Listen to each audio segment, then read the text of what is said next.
বাধ্য করার চেষ্টার প্রতিবাদে সংবাদ সম্মেলন। সম্মানিত সাংবাদিকবৃন্দ, আসসালামু আলাইকুম। আপনাদের সকলকে শুভেচ্ছা জানাচ্ছি। আমার স্বামী মোহাম্মদ নাসিরুর রহমান একজন কম্পিউটার এক্সপার্ট এবং সমাজকে মাদক ও সন্ত্রাস মুক্ত করার কাজে আইন শৃঙ্খলা রক্ষাকারী বাহিনীকে সহায়তা করে আসছে। আমার স্বামীর পিতা ডক্টর মোহাম্মদ নাসিরুদ্দিন স্বাধীনতা শিল্পরঙ্গী খুলনায় যে গিরিপথ বিশেষজ্ঞ চিকিৎসক খুলনা সহ দক্ষিণাঞ্চলের জনমানুষের চিকিৎসা সেবাদানের প্রতিষ্ঠিত হিসেবে দায়িত্ব পালন করেছেন তাদের মধ্যে অন্যতম। তিনি বহু স্কুল, কলেজ, বিশ্ববিদ্যালয়, মসজিদ, মাদ্রাসা নির্মাণে দরিদ্র মেধাবী শিক্ষার্থীদের বৃত্তিপ্রদান সহ সাধারণ মানুষের উপকার তার উপার্জিত অর্থ অকাতরে ব্যয় করেছেন। অথচ মৃত্যুর আগ পর্যন্ত তিনি যে সম্পত্তিতে অবস্থান করেছেন তার বড় ছেলের স্ত্রী ইয়াসমিন হোসেনের পূর্বশত্রুতার জেরে সেই সম্পত্তির অস্তিত্ব আর দূরই হওয়ার কথা। আমার শ্বশুরের সাথে তার বড় ছেলের শ্বশুরের জমি নিয়ে বিরোধ ছিল এবং পিতার বিনা অনুমতিতে বিয়ে করায় আমার স্বামী বড় ভাই বহুদিন পৈতৃক বাড়িতে মোতায়েন ছিল। মৃত্যুর আগে আমার শ্বশুর অনেকদিন মানসিকভাবে অসুস্থ ছিলেন। সেই সময়ে আমার স্বামী বড় ভাই ৩34 নং শেরেগঙ্গা রোডের বাড়ি সহ 13 কাঠা জমি আমার শ্বশুরের 3 পুত্র, 1 কন্যা এবং তৃতীয় স্ত্রীর নামে সেবা দলিল করিয়ে দেন। এবার 1 বছর পরে আমার শ্বশুর মৃত্যুবরণ করায় 1 সপ্তাহের মধ্যে আমার স্বামী বড় ভাই এই জমির পাওয়ার প্রাথমিক দায়িত্ব সহ আমার শ্বশুরের রেখে যাওয়া এক্স করলা গাড়ি এবং প্রায় 1 কোটি টাকা বর্তমানে দায়িত্ব নেয়। আদেতে আমার শ্বশুরের সাথে সবসময় আমার স্বামী অবস্থান করায় তারই দায়িত্বপ্রাপ্ত হওয়ার কথা ছিল, কিন্তু বড় ভাইকে বিশ্বাস করে আমার স্বামী স্বেচ্ছায় তাকে উত্তর দায়িত্ব দেয়। এখানেও আমার স্বামী বড় ভাই বিভিন্ন আর্থিক অনিয়ম করেন, কারণ আমার স্বামী ও সন্তানের নামে নমিকৃত আমার শ্বশুরের রেখে যাওয়া অর্থ প্রতি তারা পায়নি, বরং টাকা নিজ ক্ষমতা বলে ইচ্ছামতো বন্ধ করে দিয়েছে।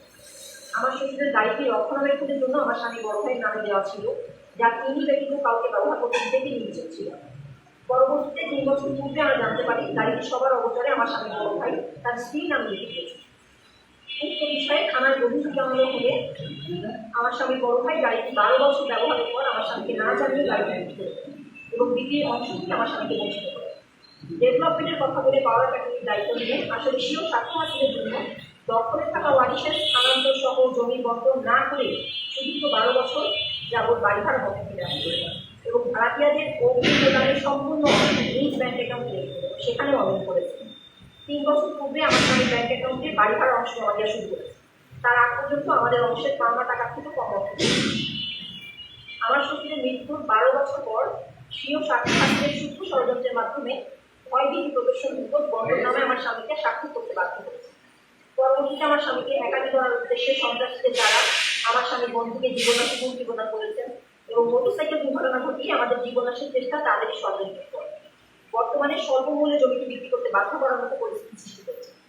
আমার স্বামী বড় ভাই ও তার স্ত্রীর পূর্বের প্ল্যান ছিল সম্পূর্ণ জমি তার স্ত্রীকে তিনি উদ্দেশ্য বাধ্য করা, কিন্তু গত 16 এপ্রিল 2026 তারিখে আমার স্বামী তার বড় ভাই ও বড় ভাইয়ের স্ত্রীর বিরুদ্ধে প্রতারণা, বিশ্বাসভঙ্গ এবং জালজালিয়াতির মামলা দায়ের করায় তারা আরও ক্ষিপ্ত হয়ে আমাদেরকে চাপে ফেলে এমনভাবে হুমকি দিচ্ছে যে তাদের অংশ এমন কারো কাছে বিক্রি করবেন যে আমাদেরকে এই জায়গা থেকে উচ্ছেদ করে দিতে পারে, এ যেন নিজের নাক কেটে অন্যের যাত্রা বন্ধ করে। উল্লেখ্য, আমার স্বামীর বড় ভাইয়ের চালিকা একজন লেফটেন্যান্ট কর্নেল।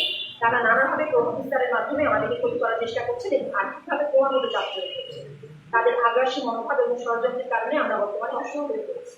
যেখানে মাননীয় প্রধানমন্ত্রী তারেক রহমান দুর্নীতিকে 0 টলারেন্স দিতে বলেছেন, সেখানে আদালতের দ্বারস্থ হওয়ার পরেও আমাদেরকে নানাভাবে রাজনৈতিকভাবে চাপ প্রয়োগের মাধ্যমে কোনো সুবিধা পাওয়া থেকে বঞ্চিত করা হচ্ছে এবং প্রশাসনিকভাবে বিষয়টি সমাধানের চেষ্টা করা সত্ত্বেও সমাধানের চেষ্টাকে অনৈতিক ভাবিত করা হচ্ছে। এই বিষয়ে আপনাদের সাহায্য পাচ্ছি হবে। দীর্ঘ সময় আমরা বক্তব্য শোনার জন্য আপনাদেরকে অসংখ্য ধন্যবাদ এবং কৃতজ্ঞতা জানাচ্ছি। এখন কি অবস্থা? আপনি কি ওই বাড়িতে আছেন নাকি অন্য কোথাও আছেন? ওই বাড়িতে আছে, কিন্তু পরিস্থিতি যেভাবে আছে কতদিন কীভাবে থাকতে পারবো আমরা জানি না, কোনো প্ল্যান নেই। পরিস্থিতি কেমন আছে এখন? পরিস্থিতি আছে মানে আমরা চাচ্ছিলাম যে আমরা তো আমার শ্বশুরের সাথে আমার বিয়ের পর থেকে আমি আমার বিয়ের পর থেকে ওখানে আছি, আর তার আগ পর্যন্ত আমার স্বামী পরিবার থেকে ওই বাসায় আছেন, অন্য কেউ কোনো ভাই বোন ওখানে থাকেন, তারা সবাই আলাদা থাকেন। এখন এবার দলিল করার পরে এটা মেইন ইয়ে থাকে যে এবার ডক্টর দিচ্ছে ওটা এবার কার্যকরের নিয়ম, তারা কখনো সে কার্যকর করেন, আমরাই ছিলাম। এখন যাচ্ছি যেহেতু বন্ধ হয়ে গেছে, আমরা চাচ্ছি আমাদের পোষণটা আমরা মানে কার্ডিয়াগুলো আছে তাদের থেকে তাদের সাথে সরাসরি বিট করা যায়, মানে যে চুক্তিনামা করা যায়। তারা সে চুক্তিনামা করতে দিতে রাজি না, তাদেরকে অ্যাডভান্সের টাকাটা করে তারা আটকায় দিচ্ছে, মানে তাদের অ্যাকাউন্ট মানে উনি সেটা হস্তান্তর করবে। সেটা নিয়ে মামলা করা হলেও কোনোভাবে মানে সব দিক থেকে তদন্ত কমায় রাখা হচ্ছে বা তার কোনো রকম কোনো আমরা মানে অভিযোগ করা হচ্ছে কোনো প্রোগ্রেস পাচ্ছি। এখানে আপনি একটা এখানে নাই একটা আপনাদের চিনের পিছনে একটা স্কেচ আছে, ওইটা দেখলে বুঝতে পারবেন মানে হ্যাঁ ওইটা দেখলে বুঝতে পারবেন মানে পিছনে নিয়েছেন হচ্ছে আমার স্বামী বড়। এখন সামনের দুইটা প্লট হচ্ছে তার বিদেশে থাকা দুই ভাই বোন, তাদের কাছে খুব স্বল্প অর্থ দিয়ে তারা সেটা রেখে নিয়ে এবার ওইভাবে করে করে এখন আমাদেরকে সামনের দিকে মানে ছোট জায়গায় ইয়ে করে দিয়ে যদি আমরা বিক্রি করতে পারবো না করলে তখন ঝামেলা হয়ে যাবে, এইভাবে আমাদের যাবে। এখন তারা আমাদের বলতেছে এভাবে যে এমন জায়গায় দিয়ে দিব মানে হয়তো বা কোনো কি পার্টি আমরা জানি না কোনো মাস্টার বা কোনো যারা আমাদের আপনাকে কোনোভাবে প্রাণনাশের হুমকি দিয়েছে? এটা হচ্ছে আমার হাজবেন্ডের বন্ধুকে দিয়েছে যে ওনার কাছ থেকে সরানোর জন্য। তারপরে বেশ কিছুদিন আমাকে ফলো করা হচ্ছে, মোটরসাইকেল আমার ইয়ে থাকছে ওই দিনও ফলো করা হচ্ছিল, ওই দিনে যে আর সামনে থেকে এসে মানে ওই ভয়ে মানে পিছন থেকে একজন ফলো করছে আর সামনে থেকে এসে মেরেছে।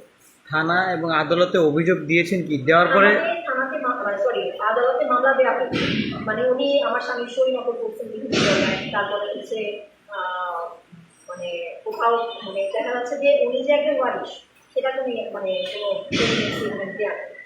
আর সব জায়গায় হচ্ছে বাড়িওয়ালা হিসেবে ওনার মানে যেখানে আমরা থাকি জমি উনি কিন্তু থাকেন উনি পাশে বাড়ি করতে তাদের সাথে মানে থাকবে কি যে জমিতে অবস্থান করতেছে তার সাথে চুক্তি নামা তাছাড়া আমাদের সাথে তার কোনো ভাগ্যেরও কোনো চুক্তি নামা। এখানে প্রায় 16-17 জন ভাড়া দিয়ে আছে দোকান। প্রশাসনিক কোনো সহায়তা পাচ্ছেন কিনা? প্রশাসনিক সহায়তা আপাতত মানে কেমন হ্যাং আপ হয়েছে, কোনো মানে তাদের কাছ থেকে কোনো সহায়তা পাচ্ছে না। তারা বলছে যেটা জমির ইয়ে এটা ঝামেলা, এটা মানে উপর মহল থেকে একটুখানি থামায় রাখা। এখন সংবাদ সম্মেলন করার উদ্দেশ্য কি? উদ্দেশ্যটা হচ্ছে এটা জানানো মানে আমরা যে এটা পাচ্ছি না মানে সহায়তাটা পাচ্ছি না, যে আমি যে কন্টিনিউয়াস এটা অভিযোগের কথাটা আমি আপনাকে দিয়ে দিচ্ছি, অভিযোগ করা হয়েছে এই বিষয় নিয়ে যে আমরা ভাড়াটিয়াদের সাথে চুক্তিনামা করতে চাচ্ছি, তারা সে চুক্তিনামা রাখতে দিচ্ছে না, আমরা বন্ধ আমরা বুঝে নিতে যাচ্ছি, তারা দিতে যাচ্ছে না। থানা থেকে কোনো আমি কোনো ইয়ে পাই। এখন কোথা থেকে সহযোগিতা না পেয়ে সংবাদ সম্মেলন করছেন? আরেকটা বিষয় যদি বলতেন, আপনার শ্বশুর মারা গেছে 12 বছর 12 আগে। বছর। আর তারপর আপনার শ্বশুর সম্পত্তিগুলো কি অবস্থায় ছিল আর এতদিন আপনারা এটা করেন কেন, এখন কেন? এটা এতদিন করা হয়নি, বন্টনই করা হয়েছিল না তো মানে ইয়ে করে হ্যাং করে রাখা হয়েছে এরকম যে ভাড়া করতেছে দিচ্ছি দিব, আর যতদিন পর্যন্ত বলা হয় 3 বছর আগে হচ্ছে কি ব্যাংক অ্যাকাউন্টে দেওয়া ছিল ততক্ষণ পর্যন্ত একটা হ্যান্ডসাম অ্যামাউন্ট দিচ্ছে, তার আগ পর্যন্ত খুব স্বল্প অর্থ দিয়েছি মানে যাতে প্রুফ নাই যে তোমাদের অল্প অর্থ দিচ্ছি তার জন্য কিন্তু আমাদের কিছু প্রুফ নাই। তখন ওইভাবে চলতেছিল। এখন যখন দেখতেছি যে আমরা কোনো রকম কোনো ফার্দার ডেভেলপমেন্ট যাওয়ার কোনো কথাবার্তা হচ্ছে না, তখন কথাবার্তা বলা হচ্ছে, তখন আমি কিছু দিকে যাচ্ছি আসলে তাহলে দুর্গুলাই কিছু দিকেছি। তখন আমি বুঝতে পারছি যে এই সমস্যাগুলো করে আসছে। অনেক সময় না যে একজন মানুষের হোয়াইট ফেস, একটা হোয়াইট ফেস যখন উনি একটা উচ্চপদস্থ কর্মকর্তা ছিলেন তখন এখন আমি একটা ব্যাপার বুঝাই দিই।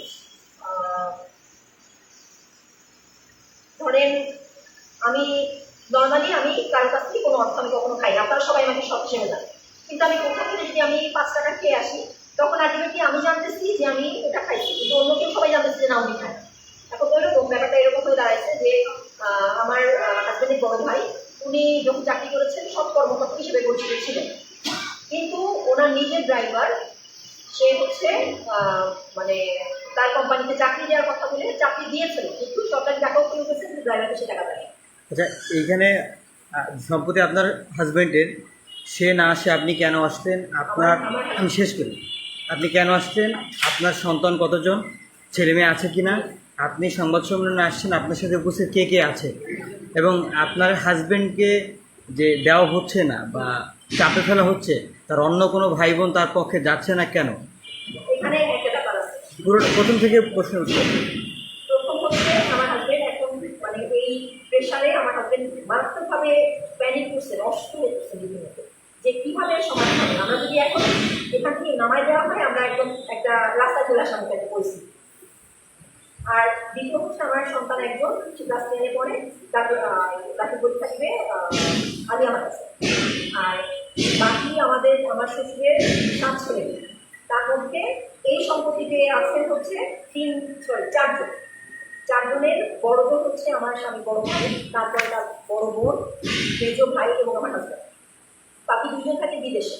আর বাকি যে ভাই বোনরা তারা একটা ব্যাপারে ধরেছে, সেটা হচ্ছে যখন যে টাকা ভাগ করার কথা হচ্ছে, যখন তাদের পাওয়ার কথা ছিল ইসলামী প্রতিষ্ঠানে নির্দিষ্ট টাকা পাওয়ার কথা ছিল, তখন তাদেরকে কিছু টাকা বেশি দিয়ে ওদিক থেকে টাকা আলাদা করে ফেলা হয়েছে। আজ যদি আপনাকে যখন আমি 50 টাকা পাওয়ার কথা, আপনি 100 টাকা দেবো, আজ যদি আপনি আমার কাছে কথা বলবেন, কথা বুঝতে পারছি। এখন এই যে টাকার যে বন্ধনের কথা বলা হয়েছে, বোনটা যা পাওয়ার কথা ছিল তার থেকে তাকে বেশি দেওয়া হয়েছে, কিছু বেশি দেওয়া হয়েছে, খুব বেশি দেওয়ার পরে এবার হচ্ছে ওইটা মানে তারা ছোট ভাইয়ের পক্ষে যেহেতু যখন মানুষের মানে ক্ষমতা বেশি থাকে আর যদি মানুষের তার বিনিময় বেশি, এখন এখানে যেহেতু আমাদের কাছ থেকে যে এক্সট্রা সহায়তা পাওয়া বা কোনো নাম ব্যবহার করা এটা কিন্তু পাচ্ছে না, সুতরাং আমাদের পক্ষে খুব বেশি লোক নাই। আর তারপরে হচ্ছে আমি এর আগে একটা সমস্যা গ্রহণ করেছিলাম, সেটা হচ্ছে এটা নিয়ে, এই বিষয় নিয়ে।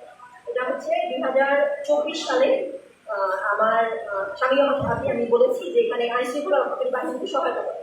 এখন এটা আমাদের সামনেই হচ্ছে কিছু মাদক ব্যবসায়ীদের ইয়ে ছিল, তাদেরকে ধরাতে মানে আইনের কাছে করতে সহায়তা করছিলেন বলে তারা যেহেতু কিছু সত্য হয়ে গেছিল, তারা করছে কি 2024 সালে এসে, এটা আগে ঘটনা, 2024 সালে এসে তারা তাদের মধ্যে একজন লবণজোড়া থানায় ধরা খেয়ে এবার কি করলো, অর্থদাতা হিসেবে আমার স্বামী নাম দিয়েছে। অর্থদাতা হিসেবে, এখানে সে বুঝতে নাই, তার সাথে কোনো যোগাযোগ নাই, সেইটাকে তারা অ্যালিবাই করে এখন বলতেছেন কি যে তারা নিশ্চয়ই তাকে ওর সাথে জড়িত, মানে বলে সবার সামনে এভাবে ছোট করেছে। আপনার সাথে কে কে আসছে? আমার সামনে আছেন আমার ভাই, আমার ছেলে, আমার বোন, আমার আপনার আপনার আপনার হাজবেন্ডের পরিবারে না, সবাই আপনার পরিবারে? আমার হাজবেন্ডের পরিবারের এখানে যারা আছে মানে তারা এই সম্পত্তির অন্তর্ভুক্ত না, আর যারা আছে তারা মানে এই সম্পত্তিতে যারা আছে তারা বিদেশে অবস্থান করছে। আমার স্বামী বড় ভাই। আপনার পুরো নামটা? আমার নাম ফারজানা, হাজবেন্ডের নাম? মাসুদুর রহমান।